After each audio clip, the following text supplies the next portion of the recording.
सांसद चरणजीत सिंह चन्नी ने राहुल गांधी को लेकर बयान दिया है। उनका कहना है कि राहुल गांधी हीरा हैं और उन्हें तराशा जा रहा है। चन्नी ने आगे कहा कि बीजेपी ने राहुल गांधी पर देश भर में 40 मामले दर्ज किए हैं, लेकिन राहुल गांधी झुकने वाले नहीं हैं और वो देश को आगे बढ़ाने के लिए काम करते रहेंगे। संसद में सोमवार को राहुल गांधी के भाषण का जिक्र करते हुए उन्होंने कहा कि बीजेपी के पास राहुल गांधी की बातों का जवाब ही नहीं है। दरअसल बीते दिन लोकसभा में राहुल गांधी ने विभिन्न मुद्दों पर सरकार को घेरा था। उन्होंने लोकसभा में बहस के दौरान महाराष्ट्र विधानसभा चुनाव नतीजों पर सवाल भी उठाया था, मेक इन इंडिया कॉन्सेप्ट पर भी सवाल उठाए थे और चुनाव आयुक्त चुनने की प्रक्रिया पर भी सवाल उठाए थे। Now I want to bring to the notice of this House some data, some information about the Maharashtra election. Very simple stuff. Speaker sir, between the Lok Sabha election, which the India Alliance won, and the Vidhan Sabha election, the voting population of Himachal Pradesh was added to the voting roll of Maharashtra. Meaning the entire population of Himachal Pradesh was added to the voter rolls of Maharashtra. Please understand what I am saying. In Lok Sabha, the difference between Lok Sabha and Vidhan Sabha was the population of Himachal. The entire population, almost 70 lakh new voters suddenly arrived between Lok Sabha and Vidhan Sabha.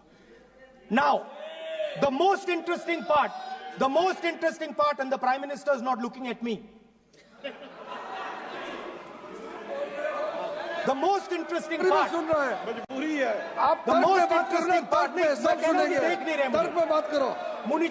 suddenly.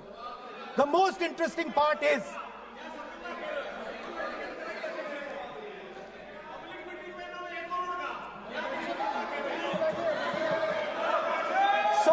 Sir, Maharashtra mein more voters were added in 5 months in Maharashtra than were added in 5 years in Maharashtra. जितने 5 साल में add हुए उससे ज्यादा 5 महीने में add हुए, आखिरी 5 महीने में लोकसभा चुनाव के बाद। सर, एक बिल्डिंग है सर शिरडी में, एक बिल्डिंग में 7,000 नए वोटर एक बिल्डिंग में ऐड हुए सर। एक बिल्डिंग में 7,000 नए वोटर ऐड हुए सर।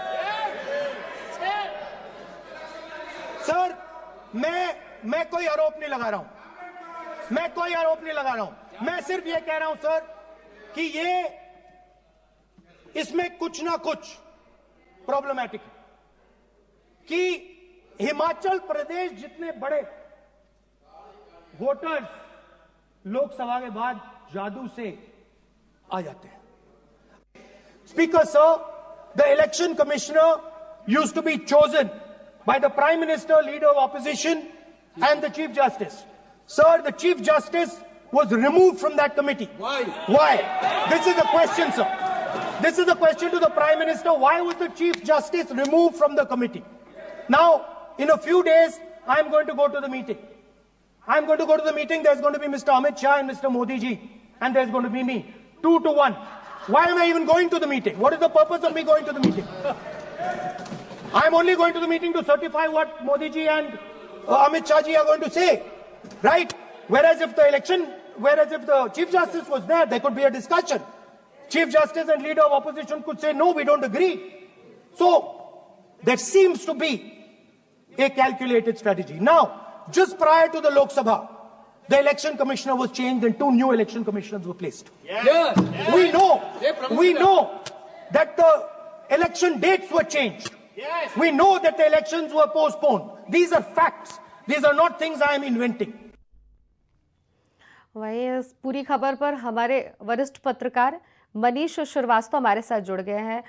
मनीष, जिस तरह से राहुल गांधी संसद में दहाड़ रहे हैं और लगातार वो महाराष्ट्र का खास करके जिक्र कर रहे हैं कि महाराष्ट्र में जिस तरह से लोकसभा चुनाव के बाद से जो विधानसभा चुनाव हुआ उसमें जो धांधली देखने को मिला है, वो बार बार इस बात को उठा रहे हैं और हिमाचल प्रदेश से इसकी सीधे तौर पर तुलना कर रहे हैं। इस पर क्या अपडेट है आपके पास से? और चन्नी भी उनकी तारीफ कर रहे हैं।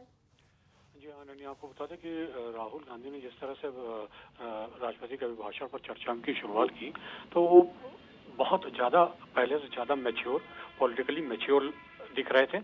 और सही मायने में कहा जाए तो विपक्ष के नेता की भूमिका में वो पहली बार दिखे इस तरह से। उन्होंने केवल सरकार को घेरा ही नहीं, उन्होंने सरकार की तारीफ भी की। जब उनके पास कोई ऐसी बात हुई तो उन्होंने अपनी ही सरकार यूपीए 1, यूपीए 2 को भी निशाने पे लिया। तो एक लिहाज से देखा जाए तो जो विपक्ष के नेता की एक जिम्मेदारी होती है, जो तरीका होता है, उस तरीके में वो दिखे। बिल्कुल मनीष, लेकिन वो बार बार महाराष्ट्र का भी मुद्दा उठा रहे हैं, महाराष्ट्र के चुनाव को लेकर भी, और सीधे तौर पर चुनाव आयोग पर भी एक सवाल खड़ा होता है कि चुनाव आयोग कहा था जब ये धांधली हुई थी। उनका साफ तौर पर कहना, और कह रहे हैं कि वो आंकड़े सामने आए, विधानसभा चुनाव और लोकसभा चुनाव के आंकड़े सामने आए, जहां पर दूध का दूध और पानी का पानी एक तरह से सही और गलत साफ हो जाएगा।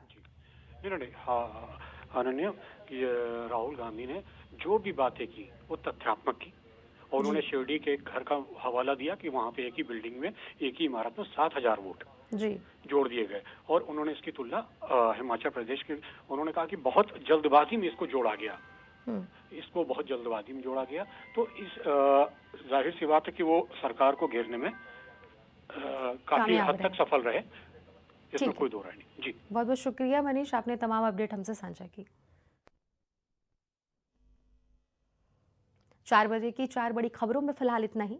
बाकी खबरों के लिए बने रहिए प्राइम टीवी के साथ।